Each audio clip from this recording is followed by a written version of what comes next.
কাল ছিল Valentine day আর এই গিফটটা আমাকে বর গিফট করেছে। এই যে হার্ট শেপটা, এটা আমি সবসময় আশা করতাম কেউ আমাকে গিফট করবে, কিন্তু বিশ্বাস করো কখনো না আমাকে কেউ গিফট করেনি। ফার্স্ট টাইম বর গিফট করলো, তা ভীষণই খুশি হয়েছে। একটা সঙ্গে চকলেটও দিয়েছিল।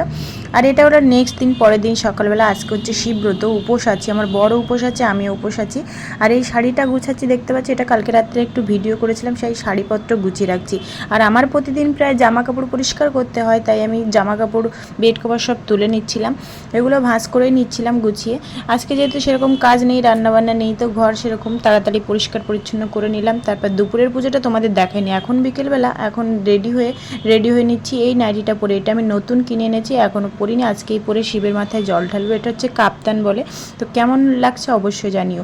ঠাকুর ঘরে কিন্তু বেশ খানিকটা সময় লাগে, তো তোমাদের সঙ্গে সেগুলো আগে ভিডিও করিনি।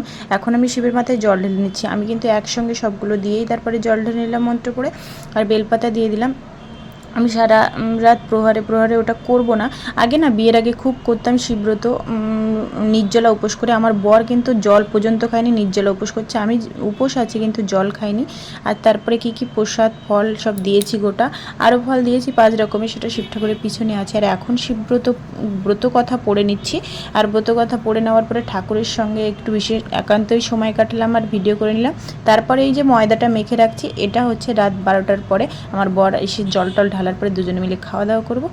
তাই জন্য এদিকে সব পরোটাটা করে নিচ্ছি। প্রথমে ভেবেছিলাম লুচি করব, তো বর বললো না পরোটা করো, তাই ঘি দিয়ে পরোটা চানা করে নিলাম। আর বর মশাই 9:30টার সময় ঘরে ঢুকে পুজো করে নিল। বেশ কিছুক্ষণ পুজো টুজো করার পরে বললো খেতে দাও। আমি বললাম কেন, 12টার পরে খাবো? তো বললো না, উপোস ভঙ্গ হয়ে গেছে, ঠাকুরের মাথায় জল ঢালা হয়ে গেছে। তো চলো দুজন খেয়ে নেবে এবার। টাটা, দেখো নেক্সট ভিডিওতে।